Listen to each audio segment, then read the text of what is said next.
Periyar Maniam Institute of Science and Technology, Tanjavur, Mechanical Engineering with specialization in Energy Engineering, Robotics and Industrial Automation. மத்தியில மீண்டும் பாஜக உடைய கூட்டணி ஆட்சி அமைச்சிருக்க நிலையில ஆளுநர் பதவிகளை பிடிக்க பாஜக பிரமுகர்கள் பலரும் போட்டி போட்டு வரதா சொல்லப்படுது.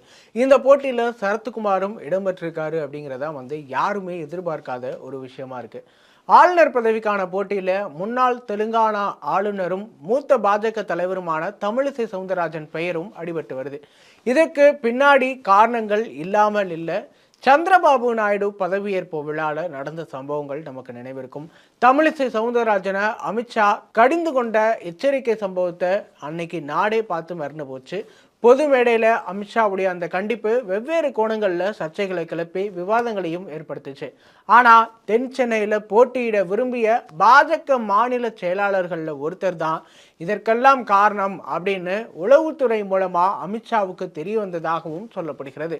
ஸோ அமித்ஷாவுக்கு இப்படி தெரிஞ்ச பிறகு அதுக்கு பிறகே தமிழிசை மீது எந்த தவறும் இல்லை அப்படின்னு தெரிஞ்சு கொண்டதா அமித்ஷா அண்ணாமலையை தமிழிசை வீட்டுக்கு அனுப்பி சமாதானப்படுத்த சொன்னதாகவும் ஒரு பக்கம் தகவல்கள் வருது. தமிழிசைக்கு நேரடியாகவே போன் போட்டு அமித்ஷா பேசியிருக்க முடியும் அப்படின்னாலும் அது பாஜக தலைவர்களுக்கு தெரியாமலே போய்விடக்கூடும் அப்படிங்கிறதால அண்ணாமலையை தமிழிசையை சந்திக்க அனுப்பி வச்சாராம் அமித்ஷா. இப்படிப்பட்ட ஒரு சூழல்ல தான் அமித்ஷாவை சென்று தமிழிசை சவுந்தரராஜன் சந்திச்சு பேசியிருக்காங்க. தமிழிசை மீது எந்த தவறும் இல்லை அப்படின்னு அமித்ஷாவுக்கு தெரிஞ்ச நிலையில தான் அவரை டெல்லி கலைச்சு தற்போது பேசியதாகவுமே சொல்லப்படுது. எனவே அமித்ஷா அழைப்பின் பேர்ல தான் தமிழிசை சவுந்தரராஜன் இப்போ டெல்லிக்கு போயிருக்காங்க. அந்த நேரத்தில் பாஜகவுடைய உள் விவகாரங்கள் குறித்து நிறைய விஷயங்களை அமித்ஷாவிடம் தமிழிசை சவுந்தரராஜன் எடுத்து சொன்னதா தெரியுது. அதே நேரத்தில் இதுக்கு பின்னாடி ஆளுநர் பதவி குறித்தும் பேசியதாகவும் சொல்லப்படுது. மீண்டும் கவர்னர் பதவிக்கு தமிழிசை சவுந்தரராஜன் திரும்ப விரும்புகிறாரா அப்படிங்கிற சந்தேகமும் வலுக்க தொடங்கியிருக்கு. அதே போல கவர்னர் பதவிக்காக மூத்த தலைவர் பொன் ராதாகிருஷ்ணனும் முயற்சித்து வருவதா தெரிகிறது. கடந்த 2019 தேர்தலின் போதே பொன் ராதாகிருஷ்ணனுக்கு கவர்னர் பதவி தரப்போறாங்க அப்படிங்கிற ஒரு பேச்சுமே ஓடிச்சு. அதாவது மிசோரம் ஆளுநராக இருந்த கும்மனம் ராஜசேகரன் அப்போ நடந்த கேரளாவுடைய எலெக்ஷன்ல தேர்தலில் போட்டியிடுறதுக்காக தன்னுடைய பதவியை ராஜினாமா செஞ்சாரு. எனவே மிசோரத்துடைய ஆளுநரா பொன் ராதாகிருஷ்ணனை நியமிக்க பாஜக மேலிடம் திட்டம் வச்சிருக்கதா செய்திகள் அந்த நேரத்திலே வந்தது. ஆனால் அதற்கு பிறகு கேரளா ஆளுநரா நியமிக்கலாம் அப்படின்னும் 2 வருடங்களுக்கு முன்னாடி கூட தகவல்கள் வந்தது. இப்போதும் அதே மாதிரியான தகவல்கள் தான் தமிழகத்துக்குள்ள மீண்டும் வட்டமடிக்க துவங்கியிருக்கு.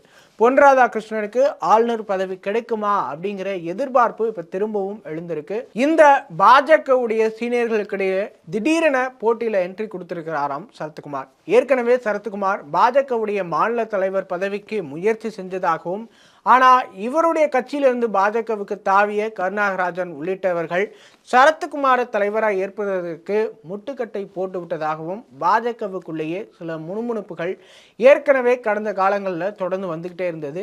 அதுக்கு பிறகுதான் அண்ணாமலை இதில் தலையிட்டு நீங்க தமிழ்நாட்டில் இருக்கக்கூடியவர் அல்ல, தேசிய அளவில் வர வேண்டிய தலைவர் அப்படின்னு சொல்லி பாஜகவுக்குள்ள சரத்குமாரை கொண்டு வந்ததாகவும் அந்த நேரத்தில் சொல்லப்பட்டது. லோக்சபா தேர்தலில் ராதிகா சரத்குமார் விருதுநகர் தொகுதியில் போட்டியிட்டு தோல்வியடைஞ்ச நிலையில தற்போது சரத்குமார் ஆளுநர் பதவிக்கு போட்டியிட விரும்புறதா தகவல்கள் சொல்லப்படுது. கட்சியவே கலைச்சிட்டு பாஜகவில் சேர்ந்த தனக்கு இதுதான் சரியான அங்கீகாரமா இருக்கும் அப்படின்னு சரத்குமார் நினைக்கிறதாகவும் சொல்லப்படுது. அதற்கான காய் நகர்த்தலுமே அவர் செய்கிறாரு அப்படின்னு சொல்லப்படுது.